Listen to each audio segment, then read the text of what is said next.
The Ministry for Primary Industries has just approved the Otago Mataitai Reserve to prevent commercial fishing from going on within the area. It's in the mouth of the Otago Harbour, and most people seem to be reacting, I guess, pretty well to it, Dom George. Why don't we have a look, first of all, at that graphic that actually shows where the reserve is. Tim, if you want to bring that one up, 8A, and have a look what we're talking about. So that's the area we're talking about.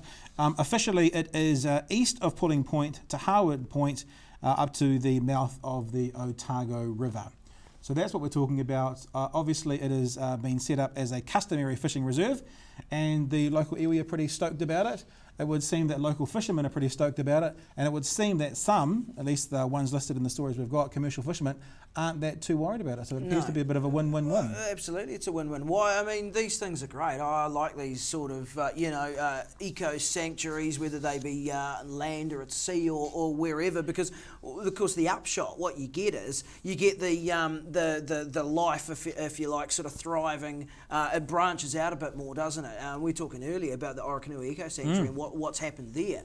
There's those birds are sort of migrating from that eco-sanctuary. They've been allowed to thrive there, and they've gone further afield, if you like. So, look, I mean, why would you criticise something like this? Yeah, I've spoken to 3 people independently who have all said wood pigeons. The kiriru has now been seen around Dunedin a lot more than it used to be, and they're attributing that to. So I guess what it means also for commercial fishermen, but more so for the recreational fishermen, is if this area is now off limits to the commercial guys, fish can all grow and they can live in there, and then off they go to other areas, and it'll prove everyone. Now, Te Runanga o Otakou chairwoman Donna Matahaere Atariki said that Runanga was extremely pleased with the decision. She went on to say this: it will prevent the pillage of a particular area, and people will have a lot more say about what goes on in the area. So local iwi are pretty stoked, groups are pretty stoked. It seems to be a win-win all round. A win-win all round. There's great examples up north as well, isn't there, of sort of similar things that have gone on? There is a place north of Auckland called Lee, and in Lee there's a little island called Goat Island, and we used to holiday there a fair bit when I was younger. And Goat Island is a reserve, and a lot of people go there. There's nowhere to really stay. You kind of go to the end of a road, it's there, and you got to leave again. So everyone goes there snorkeling.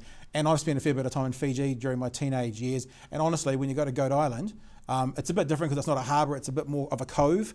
It's like diving in Fiji. Marine life is thriving. Yeah. In an I mean, the fish look yeah. different. It's not Fijian fish. It's not parrotfish and stuff. Tropical fish. But there is an abundance of them, and it's a really, really, really good decision and a really interesting place to be. And I just hope that this new reserve here in Dunedin does a similar thing. It'll, as I said, everyone's a winner.